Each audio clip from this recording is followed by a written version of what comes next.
m'appelle Cléa Pollard, je suis la cofondatrice et la CEO de l'atelier Coco Rico. Il y a maintenant un peu plus d'1 an et demi, au début de l'année 2017. On est un atelier éco-responsable, éthique, développe et produit des vêtements et accessoires 100% made in France. Je peux donner une fourchette pour le développement et pour la production, mais en fait ça dépend vraiment de ton produit. Forcément, si tu fais un t-shirt ou si tu fais une veste tailleur, c'est évidemment pas le même coût. Mais toutefois, malgré tout, considérer qu'une fourchette de 5K pour du développement et 5K pour de la production, c'est bien. Donc un investissement de 10 000 € par exemple pour lancer une première collection, c'est très bien. Après, les quantités vont varier. Si tu fais du tailleur, tu auras évidemment beaucoup moins de quantité que si tu fais du t-shirt. Toutefois, c'est quand même une bonne enveloppe. C'est un bon moyen de débuter une première collection.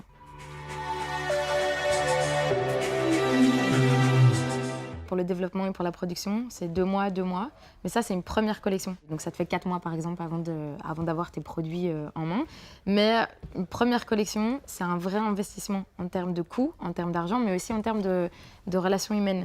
Moi, par exemple, quand j'ai des clients qui font une première collecte, le moment où ils font un réassort, on n'est plus sur du 4 mois, on est sur du 2 semaines avant livraison. Parce qu'on se connaît, parce que les gars de la prod maîtrisent vraiment les pièces, parce que le développement a été fait et étudié, on s'est rendu compte éventuellement d'erreurs où on a pu réajuster le produit. Et donc, quand on investit humainement, on investit dans des pièces et on investit aussi. Enfin, après, tout ça est vraiment rentabilisé, quoi. J'ai un exemple de pochettes. Là, vraiment, la première fois qu'on les a fait, ces petites pochettes, ça a mis 4 mois entre le dernier rendez-vous et la livraison. La seconde fois, ça a pris 2 semaines, quoi. Il y a une vraie compression de temps une fois qu'on a passé toutes ces premières étapes, quoi.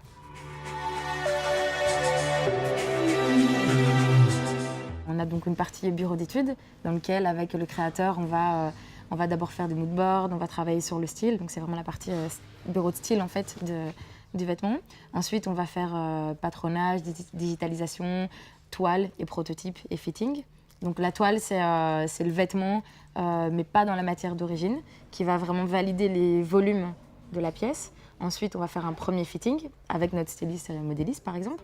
Un fitting, donc c'est un essayage. Si la toile tombe comme le créateur a envie qu'elle tombe sur son mannequin cabine, quoi. Une fois que ça c'est bon, là seulement on va monter un premier prototype avec la bonne matière, donc la matière définitive. Et ensuite, on va aussi faire des ajustements, évidemment, encore une fois après le fitting, donc après l'essayage, pour être sûr que le proto tombe exactement selon les désirs, souhaits et exigences du créateur. Une fois que ça c'est fait, après on passe en production. Donc c'est la coupe, les matelassés, la fabrication, le packaging.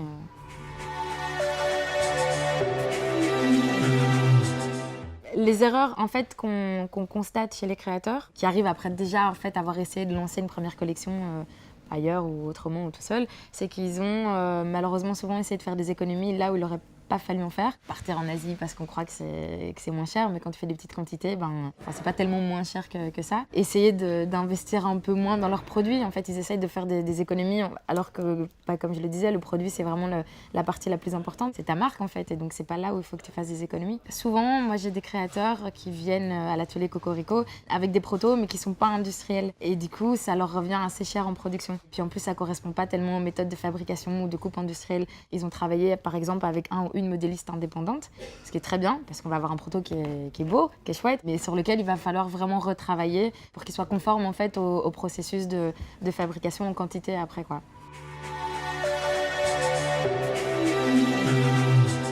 Il y a plein de leviers différents pour pouvoir faire connaître sa marque de vêtements. Chacun a aussi un peu le sien. Imaginons que si par exemple tu es de base un Instagrammeur qui est hyper suivi ou, sur les réseaux sociaux, forcément ton levier va être les réseaux sociaux, par exemple. Après, un autre levier qui est quand même très en vogue et que nous on voit beaucoup chez nos créateurs, c'est les campagnes de crowdfunding.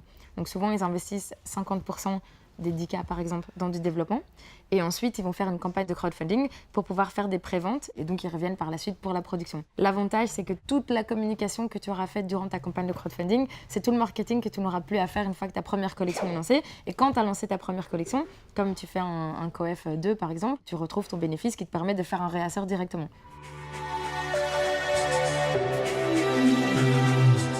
La première chose qui est importante de savoir, c'est que c'est bien de partir de la matière et pas du modèle. Parce que la matière, c'est un vrai facteur de différenciation entre les marques, déjà. Donc ça fait vraiment partie de l'identité. Il n'y a pas que la coupe, il y a aussi la matière, premièrement. Ensuite, une matière n'est pas adaptée à tous les modèles. Par contre, le modèle, on va l'étudier pour qu'elle soit adaptée à la matière.